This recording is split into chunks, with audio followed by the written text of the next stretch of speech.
Sawadee krap, I'm JP Mestanza, and today is Thursday, January 9th. You're watching Phuket Xtra, brought to you by pbcphuket.com. Thailand is set to trial crypto payments for tourists, with Phuket leading the initiative later this year, according to Deputy Prime Minister and Finance Minister Pichai Chunavijaria. Speaking at a seminar hosted by the Marketing Association of Thailand, Pichai outlined the government's plan to experiment with cryptocurrency in tourism-heavy locations like Phuket. According to Pichai, there's no need to amend current laws, as the mechanisms to support such transactions are already in place. The project is part of a broader strategy to attract cryptocurrency-savvy travelers and ensure Thailand remains a competitive destination in the global tourism market. Visitors participating in the pilot project could be required to register their Bitcoin holdings through a licensed Thai exchange and verify their identities before using cryptocurrency for purchases. Transactions would then be converted into Thai baht via a clearinghouse, simplifying the process for merchants and customers alike. He suggested that cryptocurrencies should address specific challenges faced by some expats, such as facilitating large transactions like property purchases in Phuket. So far, there's no timetable for the pilot project. For more, visit the link in the description. Local residents have confirmed that the sand grab by beach chair vendors at Kata Noi beach has been eased, with more space now available for beachgoers. Local officials were previously stumped with what to do about a sprawl of beach chair operators that spread, occupying more huge areas along Kata and Kata Noi beaches.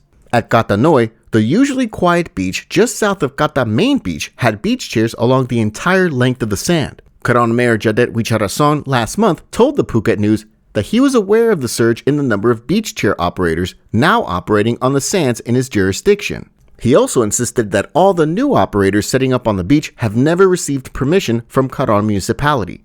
Since the beach management rules were brought into effect in 2015, local municipalities no longer had the authority to regulate businesses on the beaches in Phuket. That responsibility was taken over by the Phuket office of the Internal Security Operations Command, the political arm of the Royal Thai military. For more, visit thephuketnews.com. The grief-stricken family of 28-year-old British tourist Regan Kelly is searching for answers after his body was found floating in the sea off Patong Beach just days into his planned month-long trip to Thailand.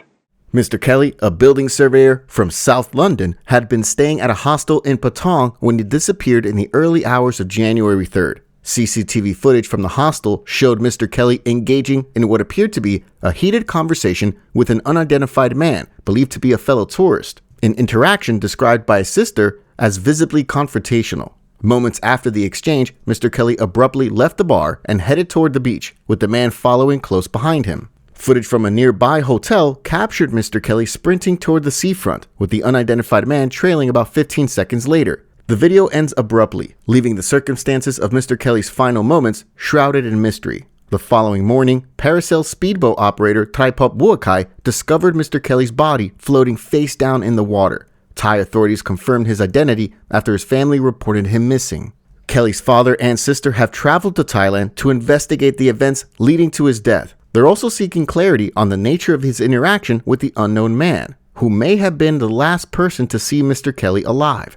His sister wrote on the family's Just Giving page that Regan was a vibrant soul with a laugh that could light up a room, and had only just begun his travels when his tragedy struck. As of press time, a fundraising campaign to bring the man's remains back to England has surpassed its £15,000 target, with donations pouring in from friends, family, and supporters. To support the fundraiser, visit the link in the description. For more, visit thephuketnews.com.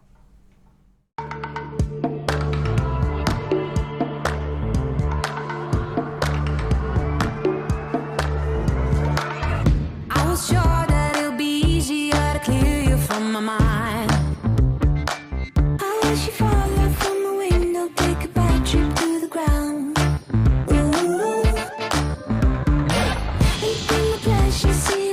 Just before you break a bone. A suspect linked to a call center scam who impersonated police officers, including from here in Phuket, they're now behind bars following apprehension in Bangkok.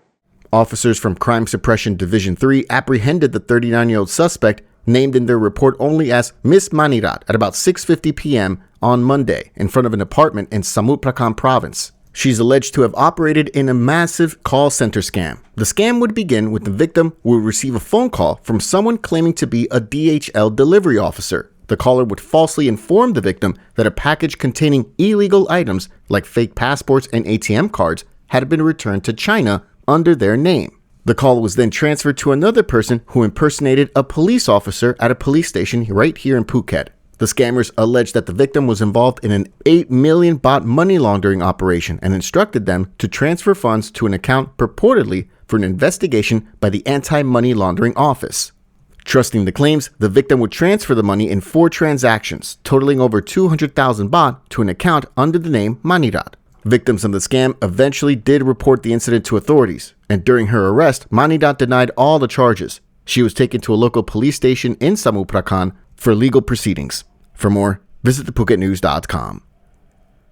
A 42-year-old Thai ex-Marine is being extradited back to Thailand following his arrest in Cambodia, where he fled to following a fatal hit on a former Cambodian opposition leader in Bangkok earlier this week.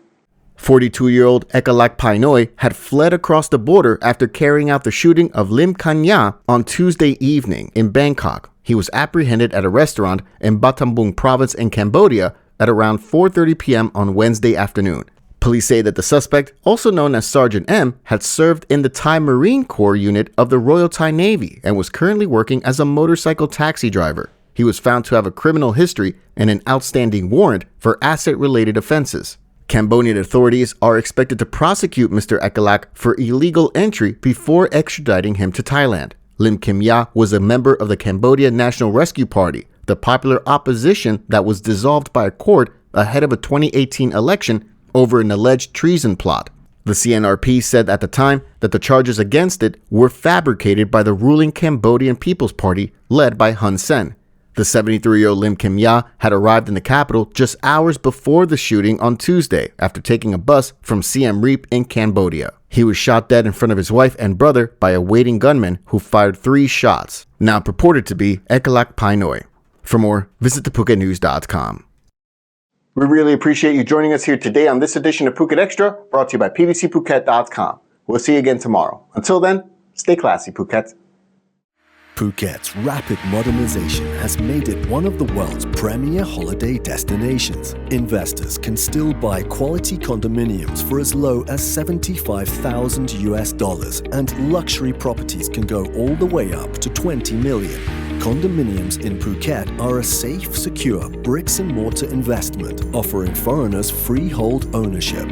Call or email Thai Residential, Phuket's #1 trusted real estate advisor, to find your perfect Phuket property.